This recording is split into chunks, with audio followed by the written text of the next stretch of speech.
Амин Малов во книгата насловена Самарканд пишува: Понекогаш во Самарканд, во приквечерината на некој развлечен и омарничав ден, жителите знаат да безделничат вртејќи се во ќорсокакот кај двете крчми, блиску до пазарот за црн пипер.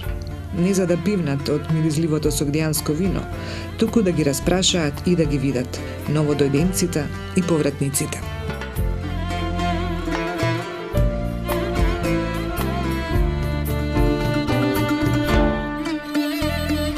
Бескрајните покриени чаршии, со коприна и памук, со килими и зачини, со обетки, белегзи и разни други чудеси што може да се видат само на патот на свилата, во Самарканд ги привлекувал сите што ја бараат моќта, богатството или мудроста. Кога очите ќе запрат полни со невера пред сликите со боја на песок и смарагд, тогаш биди сигурен дека си во Самарканд.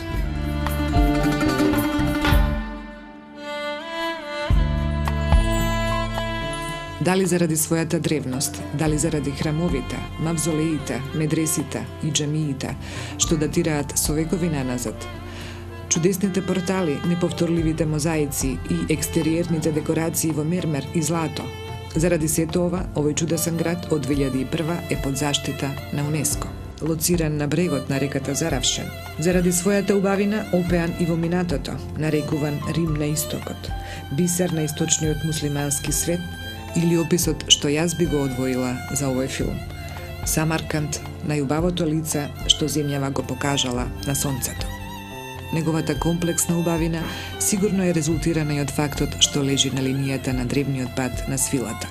Тој и денес е трезор на оригиналниот антички дух, чувајќи ги во своите неповторливи градби материјалните, но и спиритуалните вредности на времињата што поминале.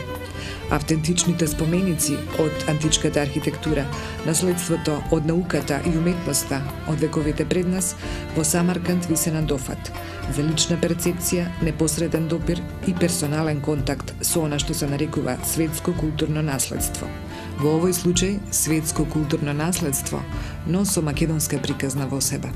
Внимателно следејќи ги сигналите со македонски предзнак на овој пат кој постои од кога е светов и веков, треба да научите да ги видите и да ги препознаете знаците кои секогаш се оставале покрај вакви важни друмови и вакви важни храмови. Така и ние го најдовме и го снимивме за вас македонскиот знак веднаш покрај неголемиот храм во Самарканд.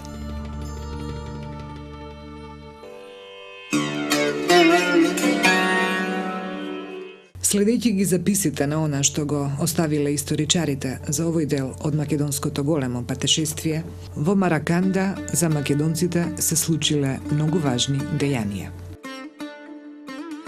Кога Александар влегол во Самарканд, се случило нешто навистина чудно.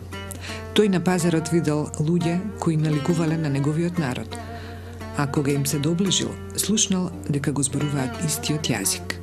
Овде исто така не убедуваат во фактот дека кога македонците дошле на овие територии, овде пронашле бели луѓе слични на нив.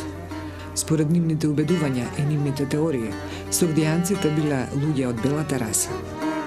Овде Александар почнал, како веќе прогласен за Бог, да прави богати забави во градбиве што наликуваат на сараи. На некое од овие места, после многу од виното, Александар го убил Клит, сцена што е надолго и нашироко прераскажувана во историјава. И не само Клит, и пред тоа погубените Парменион и историчарот Калистен. Може би сето тоа придонесло што непосредно по овој настан, неговите македонци почнале да му негодуваат зошто носи персиска облека, зошто го прифатил персискиот начин на поздравување со простирање по земја, му забележувале за поставување на тамошни персиски луѓе на важни позиции. Да подсетиме, овде негде, со или без согдијанското вино, Александар се заљубил и се оженил со бактриската принцеза Роксана. Известно е дека за ова не му негодувале неговите верни македонци. Туку следејќи го неговиот пример, илјадници од нив го направиле истото, женејќи се со персики, согдијанки и бактрики. Сигурно е едно, многу од самаркандското миризливо вино е испиено по тие македонски свадби. Од богатата ризница приказни за Александар, што ги имаат овие луѓе, ние раскажаа и оваа. Според нив, Александар бил отруен во Самарканд.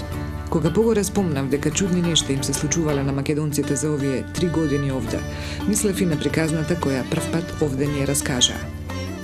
Велат дека големиот македонски цар бил отруен токму овде, во некоја од овие градби што постојат и денес, зашто во тогашна Централна Азија, во Согдијана и Бактрија, живееле најголемите врачови, најголемите мистици, најголемите мајстори за подготвување отрови, какви што немало никаде на друго место во светов.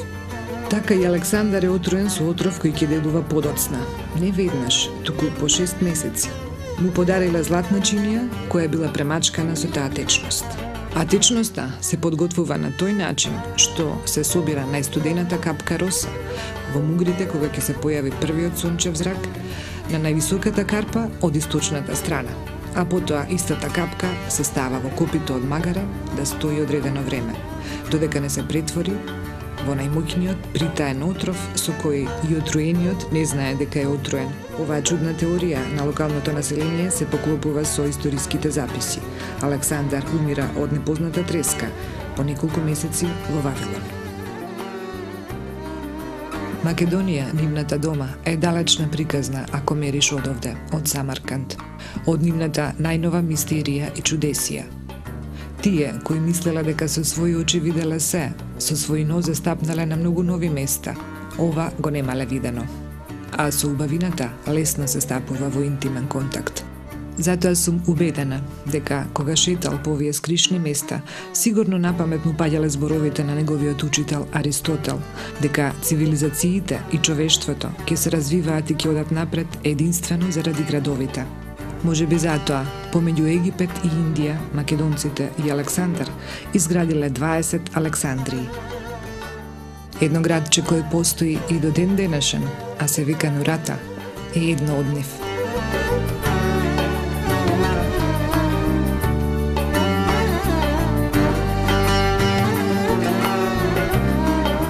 Лоцирано во подножјето на Нуратау планините, кои се протегаат со стотици километри од Јизик и степата Барем до Навој и пустината Кузулку.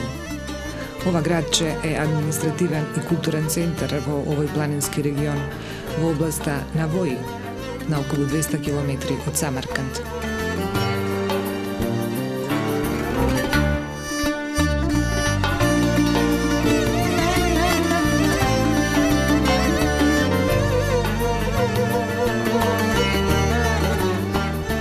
Многу легенди се поврзани со Нурата, но сите велат дека градот настанал по доаѓањето на Александар Македонски во 4 век пред нашата ера. Главната причина што настанала оваа населба се македонците, но и изворите со света вода, познати како чешма. Како што веќе знаеле за Самарканд, знаеле и за ова место. И тргнале од Македонија долго патувајки за да ги видат тие свети води и да се напијат од нив. Од ова место што се вика Чешма. Барем од тогаш до сега.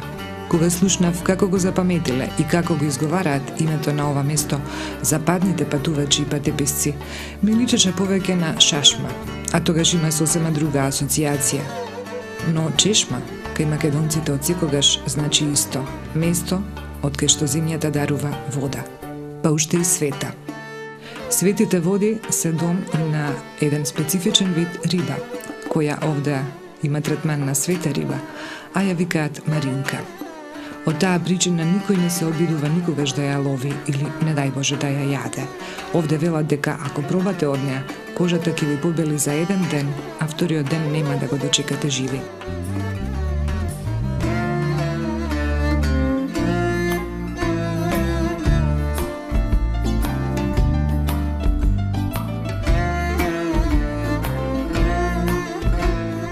Температурата на водата во изворите е константна, секогаш 19,5 степени Целзиусови. Во својот состав има 15 микроелементи, како злато, сребро, бромид, јод и така натаму, со исклучителна важност за човековото здравје. Според легендите, пред многу милениуми, огнена карпа, најверојатно метеорит, паднал од небото, а потоа од земјата се појавиле овие извори со топла вода. И самото име Нурата е произлезено од оваа легенда. Нурата може да се преведе како светлина.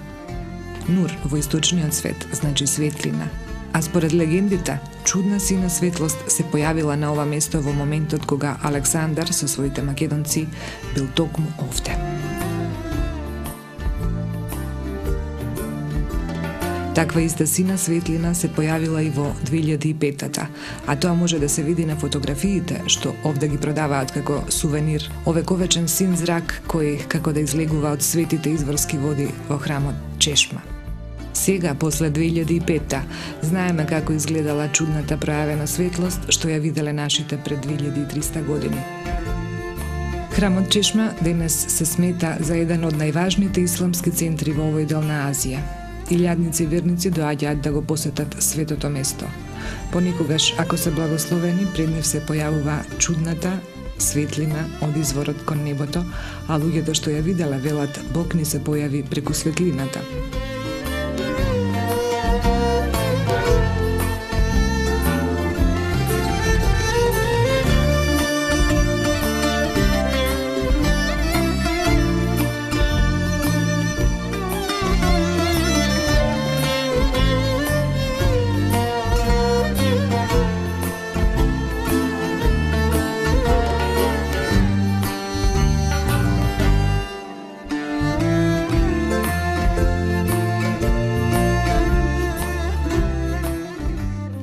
Веднаш над светите води и храмот Чешма се извишуваат остатоците од македонската тврдина.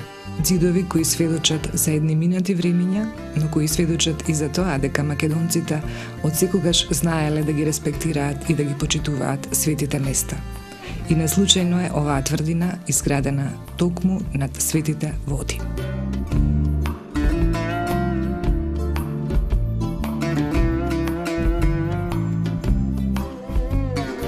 Уште една уникатна работа за Нурата е единствениот систем од подземни канали кои почнуваат од светите води.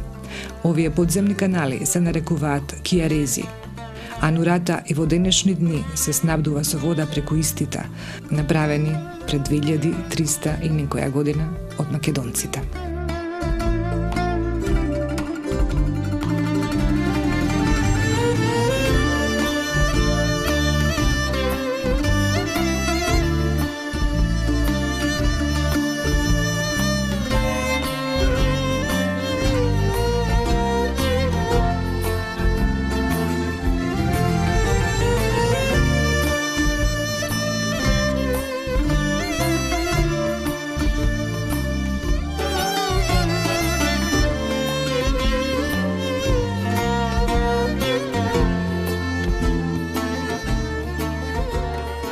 Погледнете ја денешнава снимка од Google Earth да се убедите во фактот дека некои вредности што македонците ги оставале векови и векови наназад остануваат трајни и видливи дури и преку сателит.